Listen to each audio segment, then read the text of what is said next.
1 pekan setelah penangkapan Kabul Basuki alias Tesi oleh Direktorat Tindak Pidana Narkotika Barreskrim Polri lantaran menyimpan syabu-syabu seberat 1,06 gram di dalam tempat kacamatanya, belum diketahui pasti penyebab komedian yang kerap tampil nyentrik ini menggunakan obat-obatan terlarang itu. Tesi sendiri hingga saat ini masih menjalani perawatan di Rumah Sakit Polri Kramat Jati lantaran menenggak cairan pembersih lantai saat penangkapan itu terjadi. Lalu benarkah jika pencekalan dari KPI terkait larangan untuk menampilkan program yang bermuatan seorang pria berpenampilan seperti wanita berimbas pada Tesi dan akhirnya membuat ia depresi hingga melarikan masalah ini dengan mengkonsumsi narkotika? Memang yang saya tahu itu dia stres itu karena memang dia tidak boleh tampil di media. Jadi udah 6 bulan ini rupanya KPI membuat edaran ke media-media TV untuk tidak memakai Tesi tampil kapasitas waria. Saya perlu meluruskan bahwa Komisi Penyiaran Indonesia sama sekali tidak pernah mencekal artis. Ini untuk meluruskan apa yang beredar di masyarakat, khususnya di sosial media. Karena memang bukan kewenangan KPI untuk menegur artis apalagi mencekal mereka tampil. Nah, Undang-Undang Penyiaran Nomor 32 Tahun 2002 hanya mengamanatkan KPI untuk memberikan sanksi atau teguran kepada lembaga penyiaran. Dilarang menampilkan adegan pria berpakaian dan berperilaku kewanita-wanitaan. Nah, tujuannya apa? Ini untuk melindungi anak dan remaja. Dan ketika Tesi masih terbaring tak berdaya di rumah sakit untuk memulihkan kondisinya, perdebatan tentang sosok yang mengaku sebagai pengacara Tesi mulai bermunculan. Salah satu sahabat Tesi, Doyok, menegaskan bahwa hingga kemarin Tesi belum menggunakan kuasa hukum. Baginya, siapapun yang mengaku sebagai pengacara itu hanya isapan jempol semata. Nggak ada pengacara. Siapapun yang mengaku pengacara itu bohong. Suruh ngadepin saya. Jadi begini, ini kan Mas Tesi disembuhkan dulu, dinormalkan dulu, baru proses berjalan gitu. Kalau sekarang kan polisi juga nggak bisa menyidik dong, kan lagi begini gimana? Jadi jangan karena si Tesi tidak bisa memberikan menandatangani karena dalam keadaan sakit terus dianggap dia tidak boleh didampingin, tidak seperti itu. Tesi belum memberikan kuasa karena memang Tesi masih diinfus gitu. Dia belum bisa bicara, dia masih diinfus dan memang dia benar-benar masih belum pulih. Tapi saya sudah melihat dia di rumah sakit Polri dan dia sudah kasih tangan dan dia bilang begini sama saya gitu. Nah, apa saya suruh dia teken, tangannya diinfus kan tidak mungkin.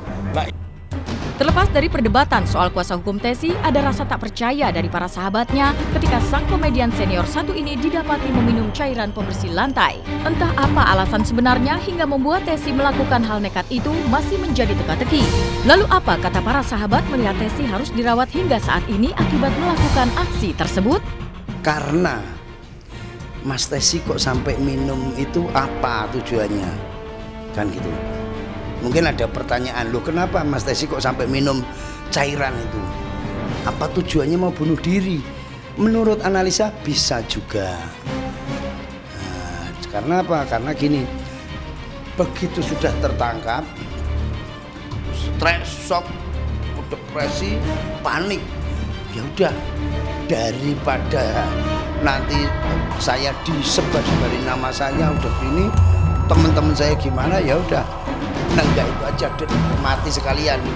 Saya juga bingung, dia seorang gagah marinir gitu kok berani mau bunuh diri kan, ya kan? itu yang kita belum jelas. Kalau tadi itu Mas Tesi bisa cerah, bisa saya tanya, bisa ngobrol. Mas gimana kabarnya? Nggak bisa ngobrol. Kenapa kemarin? Pasti dia jawab kan, sakitnya di sini. Di rumah cincinnya nggak dipakai. Akibat aksi nekat Tesi ini, ia pun harus mendapat perawatan intensif di Rumah Sakit Polri Kramat Jati.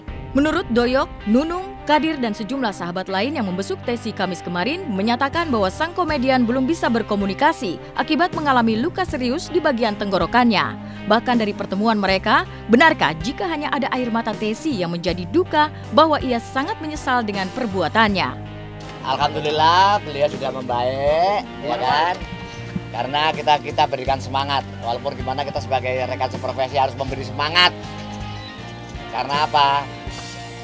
Masalah ini kan juga saya alami dulu, ya. Ini memang labil kondisinya waktu itu kan. Nah sekarang alhamdulillah udah bisa ngobrol dikit-dikit. Ya nangis sih. Nangis ya, kita juga semua nangis. Namanya penyesalannya, akhirnya kan begitu. Ya mudah-mudahan masalahnya cepat berlalu. Dan jelas sampai sekarang tidak bisa diajak ngomong. Belum bisa diajak ngomong Cuma nangis aja. Karena tenggorokannya masih Makan aja masih lewat Masih luka. hidung, jadi belum boleh. jadi pakai infus dia makan pakai infus. Kalau dari raut wajahnya pasti menyesal banget. Orang nangis terus, tadi dilihat juga nangis. Cuman ngomongnya memang belum bisa keluar dari omongannya. Makan aja belum bisa. Jadi tenggorokannya kata Memang untuk sementara tidak boleh bicara sama dokter. Karena apa ya kayak tenggorokannya radang gitu ya. luka parah. Ibaratnya sini apa? Sariawan di dalam sini. Semoga Mas Tesi lekas sembuh dulu. Pokoknya Mas Tesi sembuh dulu biar prosesnya nanti cepat ya, terus Dan tabah menghadapi semua Nah, kenyataan ini. semua diambil hikmahnya.